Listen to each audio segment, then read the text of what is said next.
good evening, everybody. Chris McDonald with you on this Tuesday night, the 4th day of March, 2024. Grateful to have everybody. And we got a very busy night ahead on the McFiles. We got a pre-recorded interview that we're going to do here on the Early Bird tonight. I'm so grateful. I have a dear friend and one of the best meteorologists here in East Tennessee, the head of the National Weather Service office in Morristown, Anthony Calulucci. He agreed this afternoon to do an interview with us. Last week was officially, and really this week too, is officially the what we call Severe Weather Awareness Week across the country. I'm going to try to go to one of these classes. I hadn't been in a few years, and every time he does a spotter training course, I like to go. And because I haven't been in a while, I may go to the one. We've got a few coming up here this month here in East Tennessee. But Anthony has been with the Weather Service here about 15 years. He was in Memphis for many years. He's been in meteorology over 30. And I wanted him to come on tonight and talk about the severe weather season. And we do want to say that tonight down south, we've got tornadoes going on in Mississippi, Louisiana. Possibly we'll get into Alabama. This is not a major outbreak, and we're not going to be cutting into regular programming, but it is a dangerous night down south, and these storms have been packing a wallop. We're actually going to be expecting some of that here tonight in the wee hours of the morning. And all you folks in Alabama, Georgia, tonight, maybe the southern part of Tennessee into North Florida, be alert as you go to bed tonight. Anthony's going to talk about these storms in general, and we're going to talk about this upcoming severe weather season. I want to show you a website that I would advise you to maybe bookmark. This is what we call the Storm Prediction Center, and this basically is the one that issues all the watches for the country, and that's the overview of it. That's everything. That's all the 48 continuant in the United States. When you see this convective outlook, and there are 5 levels of risk, and this is actually the third level is enhanced. And you can see the area of the country tonight that is under an enhanced risk of storms, a slight risk into western Georgia, northeast Alabama, southwest Tennessee, and then our region up here in the eastern part of Tennessee is under a marginal risk in south and north Georgia near Atlanta.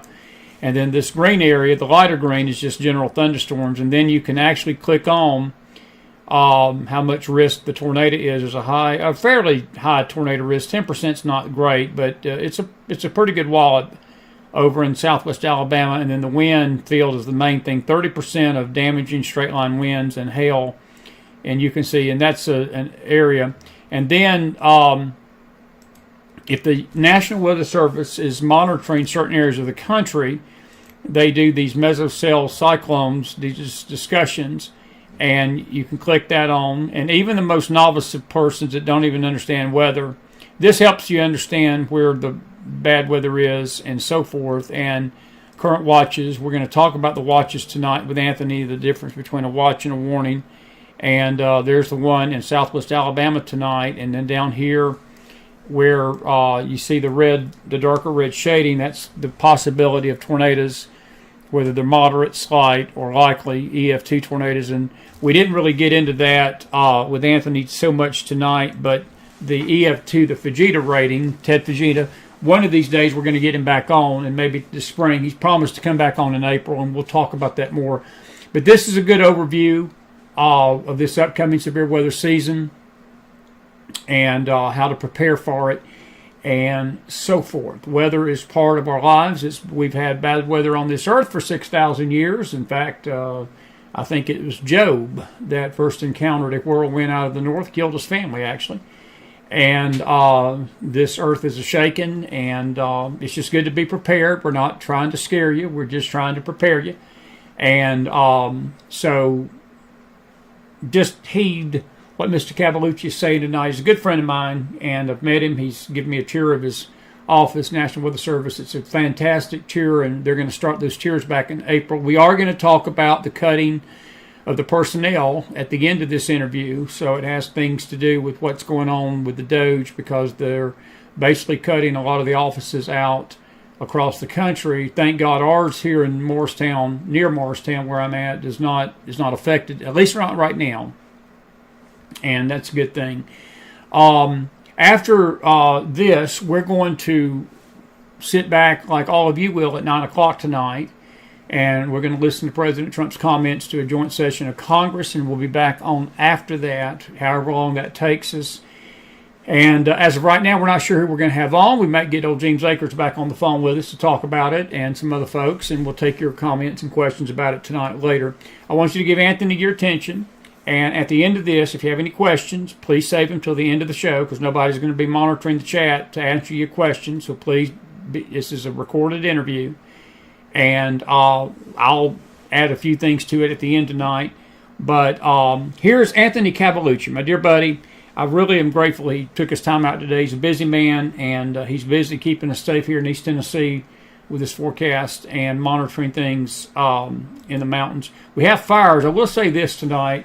We had a fire breakout about 30 miles south of me tonight, 30 to 40 miles south in Tellico Plains. And as many of you know, the Carolinas right now are on fire. And those fires, for the first time, touched East Tennessee a little bit this afternoon. And our prayers for these families, because they've evacuated. If you're from the East Tennessee area and you're listening to me, you know exactly where I'm talking about. Tellico Plains is one of the most prettiest areas of the valley, to be honest with you. We've taken many and many a picture there through the years with our subjects, and taken families there, and Cherahola Falls, and breathtaking scenery. And when I saw the report tonight over dinner, I was like, oh no, please don't let none of that beautiful scenery get messed up. But there's been a lot of dry, parched land. We've not had this rain. This rain that's coming in tonight is actually a welcome sight, even though we don't need the high winds with it. But it's going to be a little bit of a combination of both. Then it's going to turn around and snow on us again. It's just Tennessee weather. If you don't like the weather at 1 o'clock, stick around. It'll be different by 3. And if you don't like the weather at 3 o'clock, just stick around. It'll be changed by 6. And that's just the way it is here in the hills. And that's why I love it up here, because I'm a weather guy. And we'll talk more about that at the end of the show. Listen, enjoy Anthony. This is about a 30-minute interview. It's informative. And give me your attention. And I'll take your questions after this.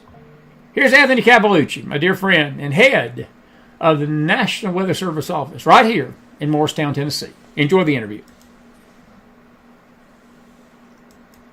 And a good evening, everybody. Chris McDonald with you on a very special McFiles pre-recorded broadcast. I'm so grateful to have my dear friend Anthony Calulucci. He's the lead meteorologist at the National Weather Service in Morristown, which is just skipping a jump from me. It used to be a little bit of ways from me. I've moved closer to it now. And I guess if I see Anthony running from the Weather Service office with red flags, Chris is going to take cover. I can see him now, actually, instead of just hearing him on the weather radio I have. But it's good to see you. It's been a while, and we got a good reason for having you this afternoon and evening, and it's so grateful to have you. Welcome to the McFiles. Yeah, thank you for having me, and it's good to be back. It is, and we always are honored to have you, and we appreciate the work you do with the National Weather Service. I know you've been with them several years, and you keep us safe here in East Tennessee and so forth. I wanted to bring you on this afternoon and evening because most people do know this, but I have to say, whenever we do a weather show on our network, I get a lot of feedback from people that say, hey, I didn't know that. And we're entering the severe weather season here in the South, and the tornado season really peaks up in March, April, May, and probably the first few weeks in June, too. I mean, we've seen some major outbreaks. I remember one outbreak here. I think it was 2014. We had a really major tornado outbreak in July even. I remember that vividly. I was in West Knoxville, and that was one to remember, too. But we're entering the peak season, and I wanted to talk to you about it in general and talk about these tornadoes. As we're speaking today, actually, the first really major outbreak is taking place down south. I've noticed there's not been a lot of tornado reportings, but it is that time of the year, and we need to be prepared for it. And we had Severe Weather Awareness Week last week. So I want you to talk about that a little bit, because we are entering that volatile time of the year, aren't we? Sure. Yeah. In East Tennessee and really most of the Southeast, I mean, I like to tell people that our tornado season starts in January and it ends in December. We Sure. are really at risk for strong and even killer tornadoes. We had a killer tornado already earlier this year in February that hit Morgan County over there at Deer Lodge, and even into Fentress County, so even on top of the plateau. And we live in a beautiful part of East Tennessee where there's hills and mountains, and tornado threats still occur even in the mountains. And so, yeah, I mean, tonight, later tonight for East Tennessee, Middle Tennessee will probably get it a little bit earlier. So they may get it before midnight, but I expect pretty much between 10 and midnight to move into the plateau and then into the Tennessee Valley and then across the mountains. Now it's going to be really windy, especially this afternoon and evening and into tomorrow. But with these storms, we're expecting some pretty strong winds. You mentioned some tornadoes. There are a lot of tornado warnings in Louisiana right now. That system is moving into Arkansas, West Tennessee, and then Mississippi. That'll be something to watch tonight.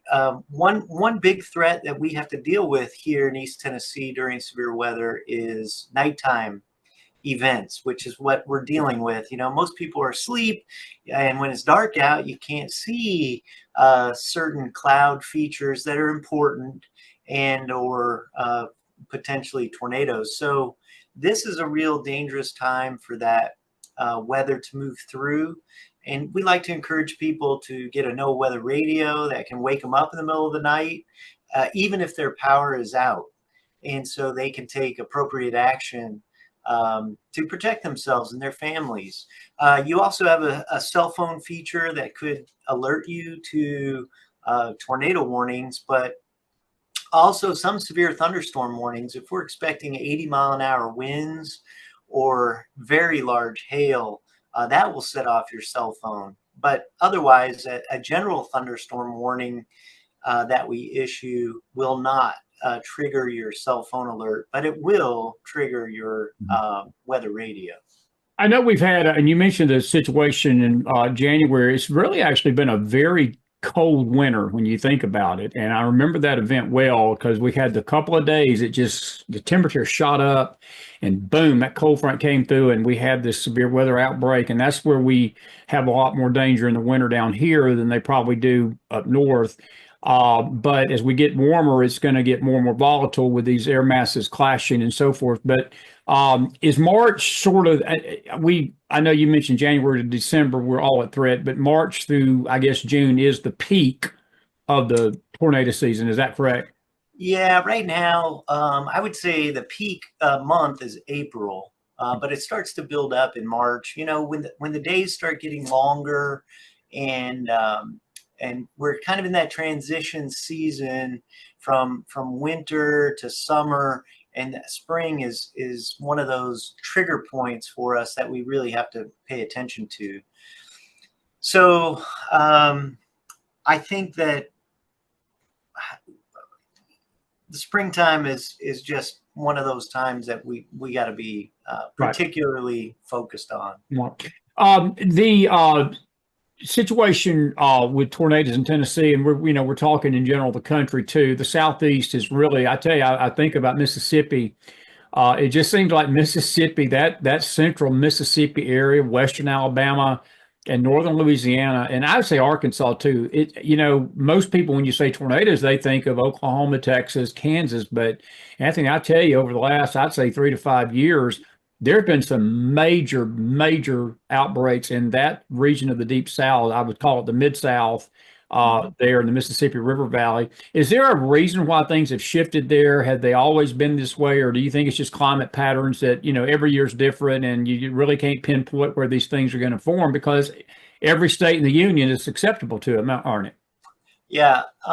Well, my time of working in the weather service in Memphis, I did notice for sure a lot of nighttime tornadoes across Jackson, Mississippi, and like you said, Shreveport and Little Rock. Yeah, and even Memphis to some Memphis, extent yeah. was very busy. as far as tornadoes. So that goes back 27 years. Back in January of '99, I remember working a deadly tornado outbreak in Arkansas. And but I've also, we get tropical storms. Remnants of Katrina came up through Jackson, Mississippi, and into Alabama. So I can't say that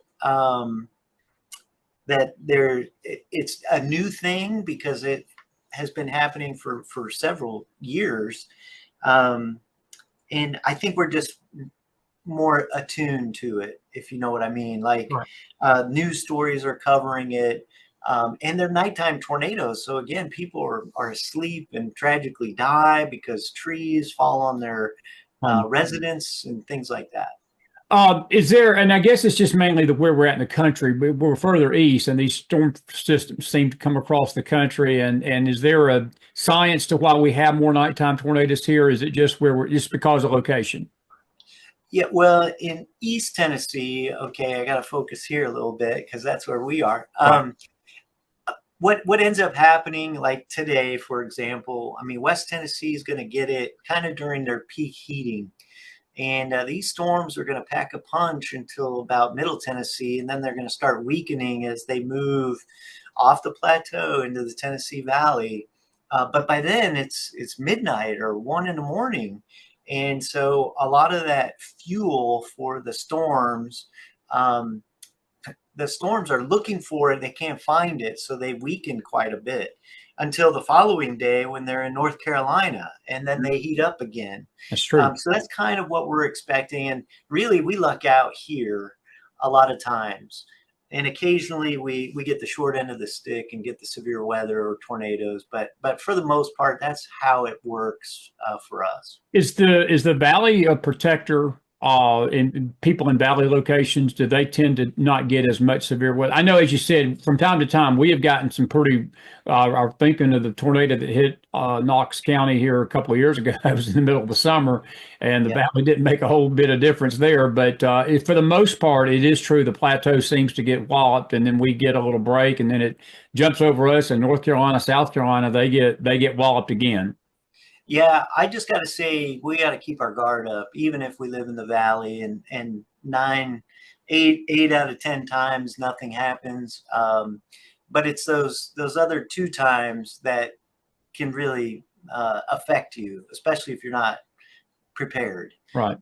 So I hate to let our guard down just because we live in the Tennessee Valley, because strong winds do happen, and tree damage does happen, and power outages do happen in the valley.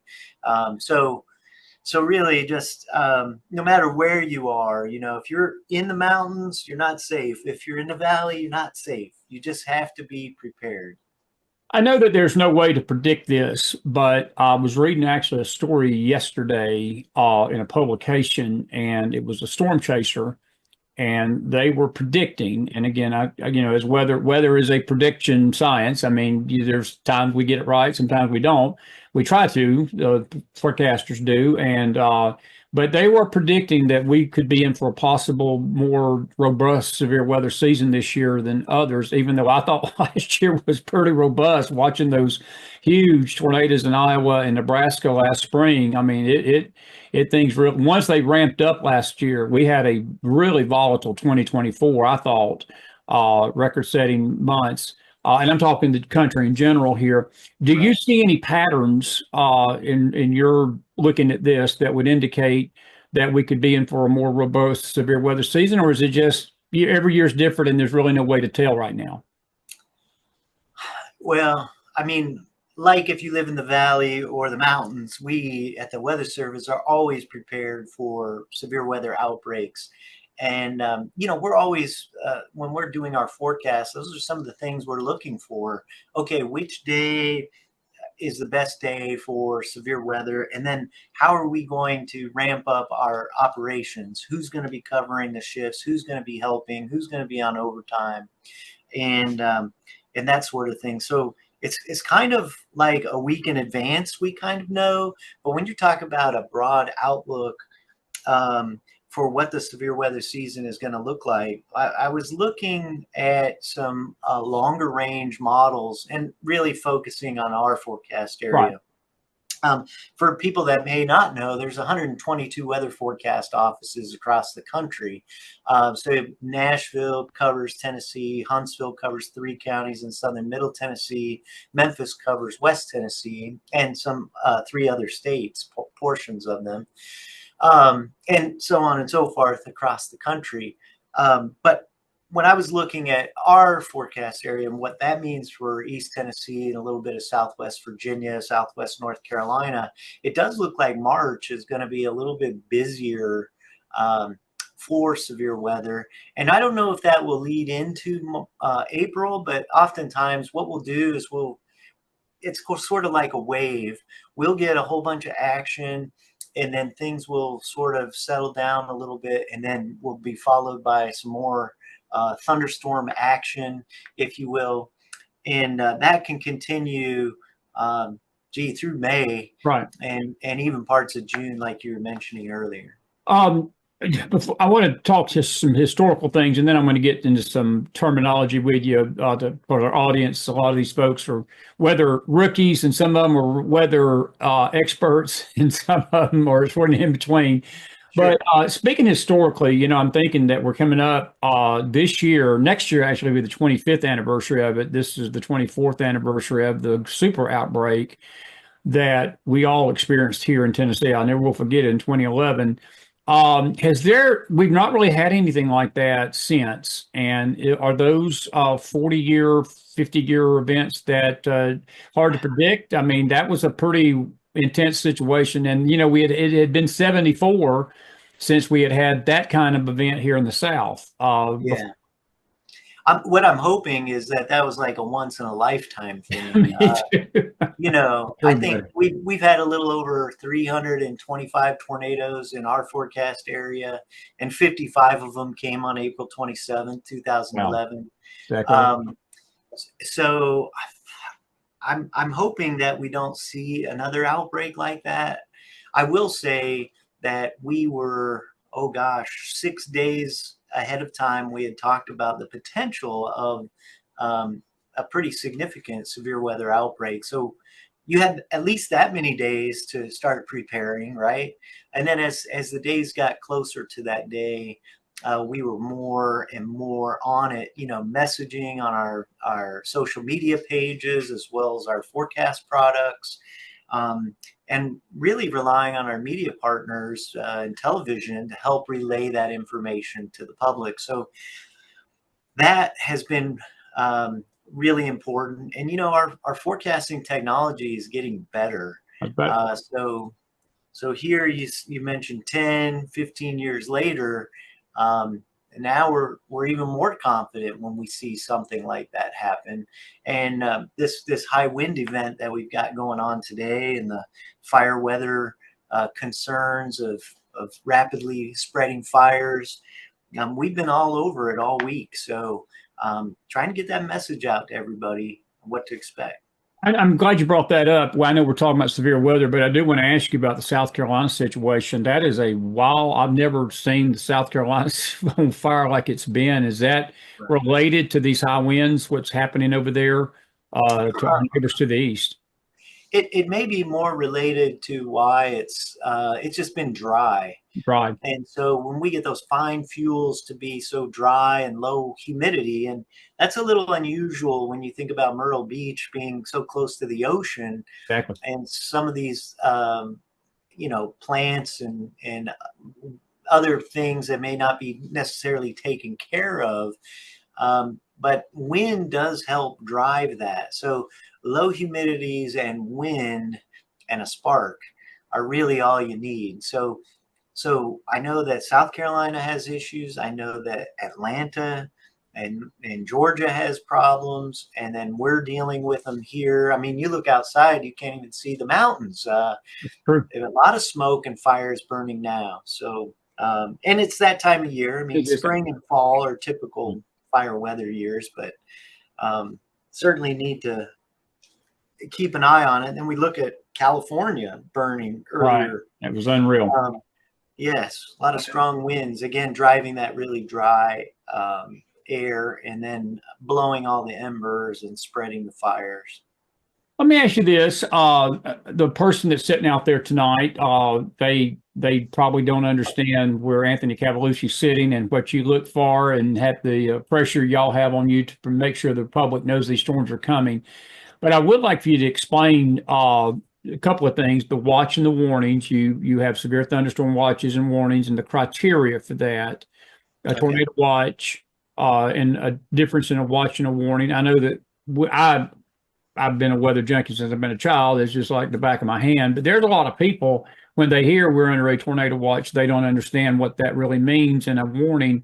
But the severe thunderstorms, I want to just reiterate to our audience, the severe thunderstorms have been known to be very deadly and very damaging. And you don't have to have a tornado to have damage to your city. Lightning and hail and these strong winds can get hurricane force. And I tell you, I remember a storm in particular in Knoxville. I was in West Knoxville, and it's been about 20 years ago now. And it was an isolated severe thunderstorm that formed down near south central Tennessee between Chattanooga and Cleveland. It raced northeast, and it tore up South Knoxville almost like a tornado. And it wasn't even, never was a funnel in that cloud. It was a thunderstorm. So explain to people, because that's these other killers. Hail is a killer. Lightning's a killer. Heavy rain can kill people, and high winds can kill people. You don't need to have a circulating thunderstorm to bring death. Yeah, yeah. Flooding is the number 2 weather-related killer, and over 60% of deaths occur in automobiles from That's flooding. right. So people try to drive through, and it's just not safe. So we saw that earlier this year in Kentucky, Kentucky. where we had several people die. Okay, so when severe weather watches, like severe thunderstorm or tornado watches, are issued by the Storm Prediction Center. They're one of 9 special centers of the National Weather Service, but they're monitoring the whole country in the potential of where severe weather is going to develop. So when a watch comes out, it means that conditions are favorable for that type of weather to occur. And watches are usually the size of a state. So they're really big, and they're in effect from like 3 to 6 hours. And so the reason the watches are so big is because those thunderstorms may start developing or move into that area, and they expect it to move out of the area close to that time that the watch ends. Okay, so the watch is issued, so we have all the ingredients necessary for these storms to develop and produce maybe some of that weather to occur, like a severe thunderstorm or tornado. And so then comes a warning. And the warnings are issued right here from our office based on what the radar operator is seeing. We use spotters to report, like how big is the hail, or I see a wall cloud or shelf cloud or whatever it may be. And so we'll issue the warning when we detect those storms that could produce 1-inch diameter hail and or wind gusts of 58 miles an hour Right. or stronger. So that would be the definition of a severe thunderstorm warning. So big hail, really strong gusty winds. We issue a tornado warning when we think that the storm is producing a tornado or could produce one at any moment. And forecasting tornadoes is very difficult. The average lead time on a tornado across the country is about 13 minutes. Wow. So when the tornado warning comes out, you need to take immediate action. And we tell people, even severe thunderstorms, I mean, I take the same action. I would get into my lowest level of my home or my business. I'd put as many walls between me and the outside as possible, and wait for the storm to pass. So I do know, and I have videos of people that go outside when the warning is issued, or they are looking out the window, and next thing you know, a 80-mile-an-hour hailstone flies through the window. It's really not safe to go do that. I told you the average was 13 minutes, but sometimes we issue the warning and the storm just passed your house. Right. So you could go outside and get hit by debris or whatever. So really just take immediate action to protect yourselves and your family. Well, and I And will say this, not to interrupt you, but I want to say this about the warnings, and people need to understand this very, very seriously. I remember being in your class a couple of years ago, 3 or 4 years ago, and I was blown away. You showed a picture of what a storm looked like on radar.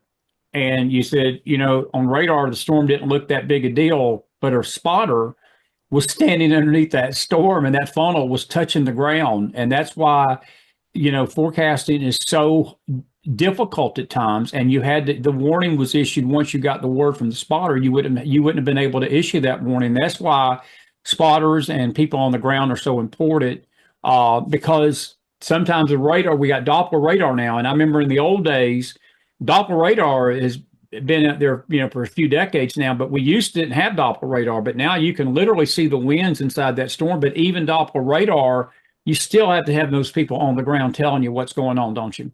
yeah, well, and the important part of this whole message is that when we issue the warning, It's time. it's really happening. Exactly. And so we don't want to over issue warnings like crying wolf. We want to be right.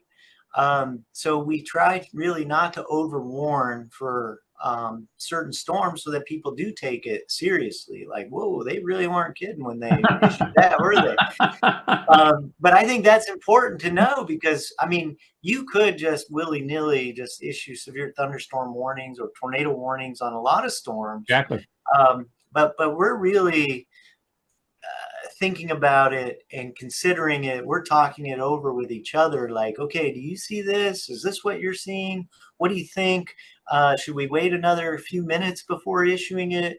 So there is a lot of discussion before sending those warnings out.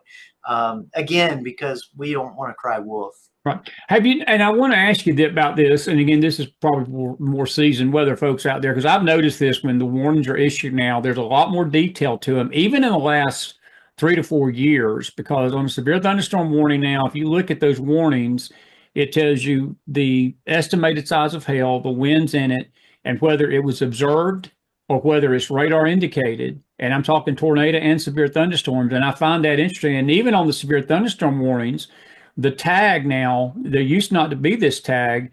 It says tornado possible because severe thunderstorms can produce tornadoes without warning. Again, to me, any kind of warning you should take seriously because you don't know what's going to happen because the atmosphere is so volatile in these things that they could spin a tornado up without a warning, correct? Yeah, about 7 years ago or so, we started adding those tags. And really, that was for media partners to be able to, instead of reading all of the words, they could just get the gist of what the warning was for. Right. So those tags at the very end that talk about tornado possible or hail estimated size, a lot of times that information was in the text, Right. but it would get lost. And so really just give me the meat and potatoes of the warning. Okay, I can look down there and just pull it out really quick. So yeah, that has been different. We also have some new, the longer the radar is around and the upgrades to the software, we are able to now kind of look at a chart, I guess, based on how strong we see some circulation and how far away it is from the radar to kind of guesstimate how strong that tornado might be. And so we can kind of select how strong those winds may be in that storm. So yeah, that I think has been helpful. So that's kind of nice feedback to hear from you that you pay attention to that. I do. I see it because I mean, it's a big difference because again, I'm not trying to make light of a 58-mile-an-hour wind gust, but if you're seeing a thunderstorm on that level, then yeah, you're going to have some bad winds. But if you're putting in that tag that there's 80 to 100-mile-an-hour winds being indicated, that's catastrophic damage. I mean, and it makes a big difference. And used to in the old days, a severe thunderstorm warning, you didn't have any detail. And even the tornadoes, because I want to make it clear to our audience tonight, what Anthony's talking about, they can see rotation aloft. And sometimes that circulation may not be on the ground, but if that storm is rotating, that means at any time the funnel could drop down. But if somebody's observed a tornado and there has been confirmation of a funnel on the ground, then that's a big difference too, even though both situations are dangerous. But if you got a funnel and somebody says, hey, I see a funnel tearing things up 5, 10 yards or 10 miles ahead of me, it's time to take cover. It's because you Yeah. confirmation you got a tornado on the ground. Right, right. And you are using funnel cloud and tornado simultaneously, but there is a difference. Right. The funnel clouds don't touch the ground, Don't touch the ground. but they are violently rotating. But a tornado is violently rotating in contact with the ground and connected to the cloud base. So yeah, it's sometimes when we take phone calls from the public, they use terms interchangeably, and it's kind of hard to figure out, okay, was this a fun, if it's throwing up debris and looks like our Charlie Brown friend, Pigpen, with all that debris flying around, then yes, Yeah. we Right. could figure out what it was, even though you may not have used the right terminology. But um, since I'm educating some of your viewers, I figured I might Yeah, as well I'm point glad you that out. do because I mean you're right. There's the difference in funnel cloud and tornadoes. There's a huge difference, even though both are dangerous because you don't want to mess around. If you're staying in funnel clouds, you need to take shelter. I do Yeah. want to ask you a question. Has it been? Is it just? Uh, I know and I'm just going to be honest with you. I'm not a big like I understand people are screaming and screaming and screaming about climate change, but look, we've had tornadoes going back ever since we've been taking records of the 1950s. And if anybody has any kind of historical bent to them about the weather, we have had devastating, huge, large tornadoes that have hit this country and hit really all over the world. But I do notice, and I'm not attributing it to climate change, but I think the atmosphere has been a little bit more bubbly over the last few years because we've had some really massive wedge tornadoes that have hit this country. Has there been more of those that you've seen, or is it just maybe just the way that? Because I know weather's goes in patterns. Weather is about patterns. There's going to be patterns for 3 or 4 years that'll ease off. Is it just we're in one of those patterns? We're getting a lot of bigger, larger tornadoes in America than normal. Well, I like to not just look at tornadoes, but when you look at billion-dollar disasters That's a that have better way to put occurred it. over the last several years, we had a pretty devastating hurricane, Right. tremendous amounts of flooding that happened last year. We had the deadly wildfires in California and now in South Carolina and Georgia, really across most of the Southeast. There are more and more of these billion-dollar disasters occurring. Probably I know you could track it for the last 10 years. The National Weather Service tracks those events because they're so impactful to the national economy, which we're trying to protect by forecasting this information right ahead of time. And so people can take appropriate actions to protect their property. And so I think that we're starting to see more and more, but I don't know how to attribute that to any Good one point. thing. I mean, it's a pretty big system. The globe as a whole, there sure are a lot of variables. I might be a smart guy, but I ain't so smart I can figure out all of those variables. Well, And I mean, I didn't make the computer models do the what's coming up the next 10. There were smarter people than me doing that. So anyway, I couldn't attribute it to one thing or another. That's fair enough. We got about 5 minutes, buddy, and I'm so grateful you've been with us tonight. I do want to ask you, just as we close tonight, to give us a few safety tips as we get into the severe weather season. I know that most people, when they hear a warning, they know what to do, but there are some people that may not. And I'm not. I've learned on this network and show over the last 8 years not to assume anything that people know because sometimes they don't. But if you hear a tornado warning and you're in a home, tell everybody sort of some safety tips as to how to handle themselves because definitely, we don't need to be outside. And as you said, you don't need to be in a window trying to take pictures of this stuff. This is dangerous weather, and this can kill you if you're not careful and you protect your family. Yeah, like I said, you got to be in your lowest level of your home or your business and put as many walls between you and the outside as you can. And if you can, make sure there's no windows around. I have heard some people mention to me that they have like a bike helmet or a motorcycle helmet that they put on to protect themselves, because a lot of times we do get a lot of head injuries in tornadic type events, but even severe thunderstorms. I think that's a really good same safety tip to get in the lowest level of your home or your business, away from windows. And because a lot of that debris is going to maybe come through those exterior walls, and you want to have another wall between you and that debris if you can. And if you're stuck in a vehicle, there's not a whole lot you can do. Drive the opposite direction. Do not drive into a tornado. That is certain death. So probably might want to pull over and wait it out.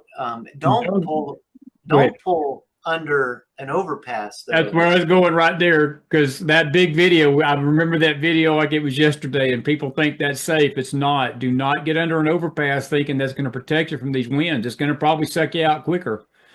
Well, yeah, those winds actually accelerate through that smaller opening. I did see some pictures following Oklahoma City had a big outbreak in '99, and people took shelter under the overpass, and they were covered in mud afterwards, mud that was driven over 100 miles an hour. So it probably wasn't very comfortable, but there were outlines of the people on the concrete behind them. So it was mud splatter, and when they were gone, you could still see where they were taking shelter. So definitely not a good place to take shelter. And I know you might be thinking about your automobile, protecting it from hail, because usually when there's tornadoes, there's going to be some big hail. But don't risk it. It's very dangerous. The police don't like it either. THP and others. It ruins traffic flow for those people that want to keep driving. Just don't do it. You mentioned the tornadoes at night. I guess when you can't see a tornado, you can hear them. People talk about the roar. Speak to that real quick before we let you go, because that's important. Because rapid lightning is if you see the skies lightening up with just this second, I mean, I've always seen. There's something about a tornado right before it hits. The energy is so powerful that you see this rapid lightning, but that roar is a big thing to listen for at night if you can't see the funnel. Yeah, that might be too late. Actually, maybe That's what true. you want to do, is you're going to hear a lot of heavy rain. Then you're going to hear the hail get a little bit bigger and bigger and bigger. And then you're not going to hear anything. It's going to be silent. Silent. That is the scary part. And then you're going to hear the freight train sound. So yeah, I'm not real good about getting out of bed fast, if you know what I mean. But if that was happening, I think I'd probably leave my underwear in the bed at the time I got up. We're friends, Anthony, for that reason. We get it, brother. I get it. Yeah. Trust me, I get that more than you'll ever know, man. Tell us real quick, and I promise 5 more minutes. The Morristown office. You're in East Tennessee. You all cover what's the area you all cover here? And you mentioned that most weather services offices, and I will real quick about the NOAA realignment. Y'all have not been affected here. Are you concerned that these NOAA offices that are going to be closed are going to be hurting the forecasting, or do you think it's y'all going to be okay in spite of what they're trying to do, trying to downsize? We don't know what's going to happen, but I do know that as a whole, for the whole agency, we put service above self. You do. So no matter what happens, I mean, we've had our internet went down, for example, when Hurricane Helene was moving through. But we found ways around it to keep sending messages out through social media. And we couldn't send our forecasts, so we had to rely on some of our backup offices to do that. So we make it work with whatever little resources we have or as many resources as we have, we'll use whatever we can to get the job done. And, our mission is to protect life and property. So that's, we take it seriously. Yeah. You had another question? Well, I just wanted the Morristown scope. Cover, how many counties do y'all cover as far as warnings and watches go? Sure. So we cover 5 counties in Southwest Virginia, which includes Abingdon, Wise County, Scott County, 33 counties in East Tennessee. That goes from Johnson County, the most extreme northeast county in Tennessee, all the way over to Morgan County and Scott County, and then south to Sequatchie County and Marion County, which are in Central Time, all the way over to Polk County in Tennessee. And then we cover 2 counties in Southwest North Carolina. That's Clay and Cherokee counties. So if you were to follow from Chattanooga to Polk to Cherokee and Clay are right next to each other. And so it's 40 counties we cover. And then we're surrounded by several other offices: Greenville, Spartanburg, Atlanta, Huntsville, Nashville, Jackson, Kentucky, and Blacksburg, Virginia. So those are the surrounding offices that cover their respective areas. Those are the areas we're responsible for forecasting for and for monitoring for severe weather. And so we issue the severe thunderstorm, tornado warnings, flash flood warnings, and things like that. What did you think about our winter this year? We had a pretty robust winter. I didn't see that kind of robust winter here. I've been here for 20 plus years, 22, 23 years, and we've had a couple of years in a row of pretty good snow here, haven't we? Yeah, we have this year. I think if I read right, Knoxville was one of the this was one of the snowiest winters in quite some time. Thankfully, it came in slow bursts, if you ask me. So, and it was we had some bouts with some really cold air also, which made it feel like winter. Finally, because we've had some warm winters in the past. That's true. Well, I know, and we also had a cold outbreak a couple years ago too. So I think our power companies kind of figured out and made some adjustments so that the power didn't go out with this last cold outbreak, which was nice. But we were telling them ahead of time what to expect so that they could prepare for this. We worked with TDOT so that they could prepare the roads and spray and make things not so bad for people. Even though we got some nice snowfall, I think the roads were really quite easy to get around for the most part. Yeah. Well, buddy, you're a very busy man, and I deeply, deeply appreciate you taking your time out to talk with us tonight, this afternoon, in this pre-recorded interview. And I want to tell you, not just as your friend, but as a person out here, a citizen, as somebody who's been in East Tennessee for 20 plus years, almost 25 years now, I deeply appreciate what the National Weather Service at Morristown does. And I don't think people quite appreciate the hours y'all spend, because that place up there, your office is probably 10 minutes from me where I live. And when I drive by there every day, I know somebody's monitoring that weather 24/7. There's somebody watching for our area here to make sure that we're warned and kept informed. And I want to tell you deeply, we appreciate you guys, what you do, because it's sometimes a matter of life and death. If we didn't get these warnings, people would not be prepared for what's coming.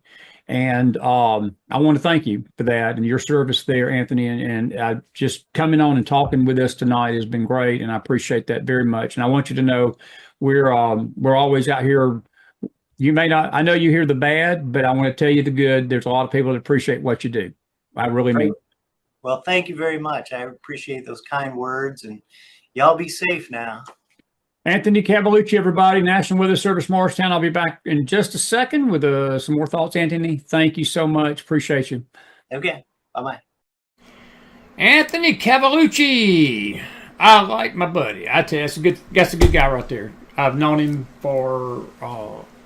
first started talking to him way back in 2015 when we were with the Great Smoky Mountain Journal. He would provide interviews for us, and that was when we had the newspaper, even before we started doing this. And he's always been whenever he's had time. I mean, there's times he just can't do it because of the weather here in East Tennessee that goes crazy.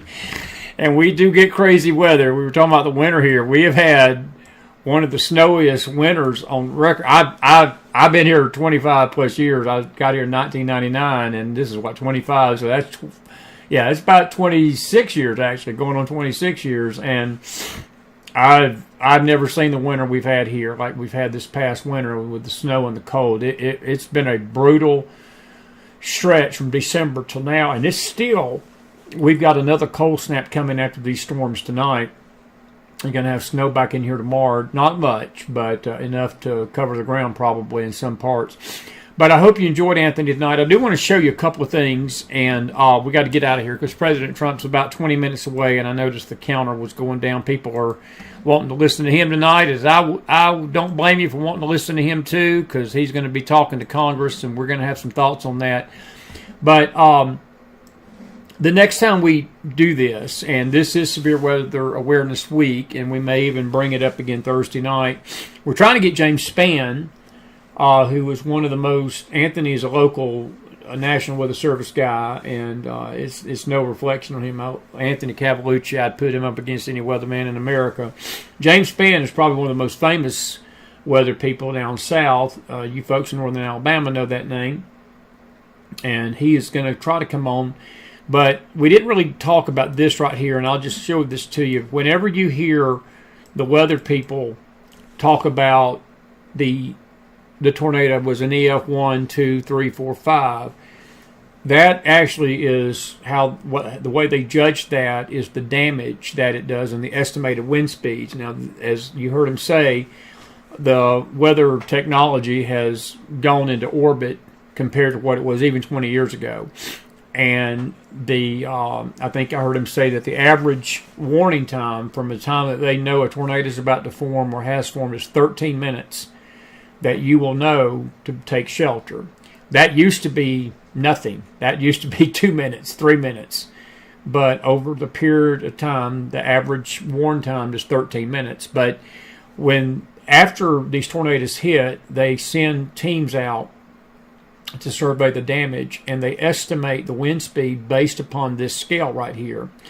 Tornadoes can be up to 65 to 85 miles an hour, and these are twisting winds. If the tornado if there's light damage, and that means, a few trees down, perhaps that kind of wind would probably do some roof damage, shingles, and things like that. One thing I will tell you, if you're in a mobile home and you hear these warnings, you need to get out of a mobile home. They're not safe. I don't care what your manufacturer is telling you.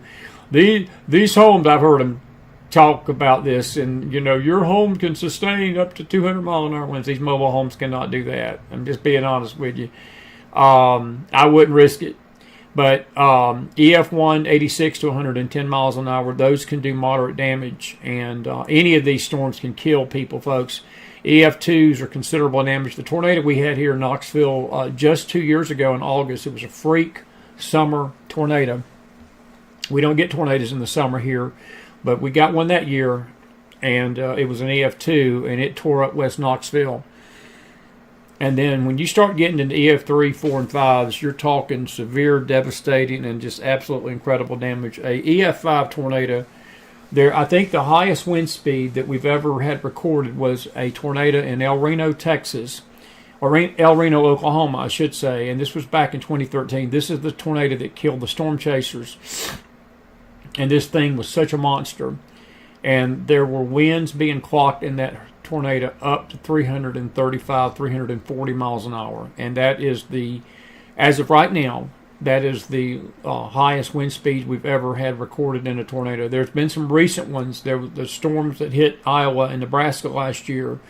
Some of those were pretty potent storms. They were probably up in the 200 mile an hour range. But this just helps knowledge if you hear those terms and you say, what does that mean? That's what that means. And we've got a lot more to talk about this. This is Severe Weather Awareness Week. If you got a question, McFiles Forum. Now, we got about 5 minutes. That's all I got, because I don't want you to miss President Trump's speech tonight. We're going to be back to talk about it after the show, after he talks about it tonight. Did you enjoy Anthony?